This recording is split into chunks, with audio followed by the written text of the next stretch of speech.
A Light Within Darkness Chapter 97, Fan Fiction by Azazyel. You are telling me that, on the middle of a wide open plain, that a whole mountain range just teleported in? An incredulous blue-skinned female Tau demanded as she looked at the satellite imagery that was watching the mountain range closely.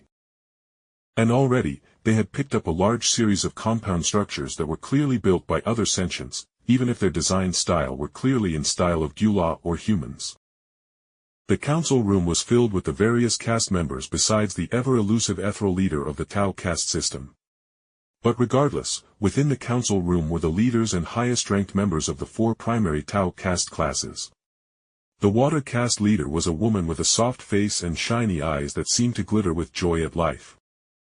The earth caste leader was a large male Tau who was wearing a set of lesser power armor, but would feed him direct information from the machines he could remotely control. The air caste leader was a thin and, if not small, male who was wearing a flight suit that was heavily decorated from his years as an admiral of the merchants that voyaged to and from this world to the other Tau planets. And lastly, the fire caste leader or the commander of all the Tau warriors of this world was another ultra-large male who was taller than the average human, and also clad in a set of power armor, but this one was clearly for his one combat ability instead of remote machinery control like his earth caste brethren. The water caste woman spoke out softly. Yes, we are unsure as to what caused the mountain to appear. Or whether if it was actually always there and had been under some kind of cloaking technology. As we are all aware, the Necron worlds are within this area of space. But she gently pointed towards the structure as she said quickly. But that is the least Necron-like structure I have ever seen in my life. Even as she said that, however, a flicker of light erupted from the streaming of the new mountain, and the earth caste leader grunted as the feed of the mountain cut off, with him saying, "Signal interference. It's like the area is a void as all signals, regardless of type, which are all devoured by it." The fire caste leader tapped his knuckles on the table to get everyone's attention, and he said more seriously, "But they have not launched an attack. Our sensors, even as they landed, did not indicate that they are stealing the energy of the planet or any other nefarious thing. So in accordance with the Tau Empire goals, we will follow standard procedure, in accordance to the greater good."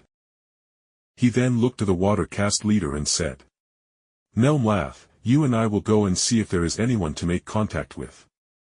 I will go in my riptide battle suit as a show of force, while you will have a standard crisis suit you can use to fly away should any inhabitants prove hostile." The water caste woman nodded, standing up with her robe-covered body slightly bouncing with the motion as her curves moved to follow the fire caste leader as the air and earth caste wordlessly prepared their own method should things go terribly wrong. The earth caste would hold the cities and allow the air caste to move the millions of civilians of this planet off-world to save their lives.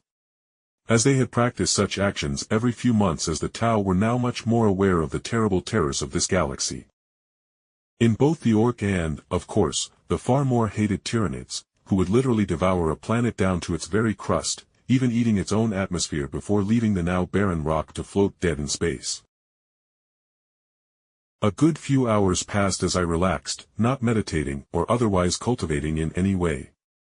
Basically just lightly sleeping as Isha gently and lovingly allowed tiny bits of her milk from her bosom to filter into my body as I used her large breasts as a pillow while Ellesmere had her arms wrapped around my chest with her nose buried into the back of my neck. Some of the disciples who went to explore the surrounding areas are leading some of the Tau to the sect. Ellesmere muttered softly into my ear as she was clearly using her own talent in divination along with the sect's wards to pick up what was happening. As I was feeling very firmly in the category. I made a noise with Isha, gently letting go of my head so I could move it to speak more quickly. "Well, I suppose it's time we go see the neighbors then. I hope that they will be far more manageable. But Ellesmere, my darling. My love. We have a terrible track record." Ellesmere huffed but couldn't deny my words as she dryly agreed. "Indeed. First, a hive world infested by both the worst Inhumans and their Inquisition, along with gene stealers.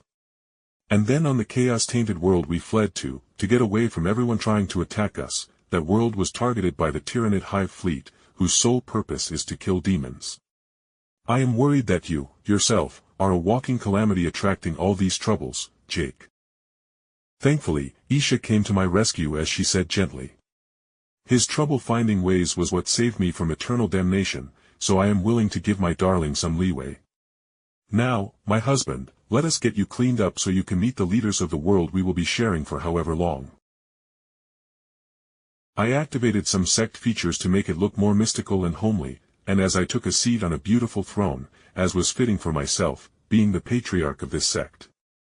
I looked upon the fire and water caste members of the Tao coming in, and my face twitched as I realized the water caste Tao had figured out humanity's greatest weakness. As with each step, the two beautiful water caste women jiggled in all the right ways as their tightly robe-clad body outlined their voluptuous bodies, and unbidden, the thought struck me. How can I refuse the greater good when they send submissive and breedable big-titted Tao with eyes just pleading for me to join the greater good?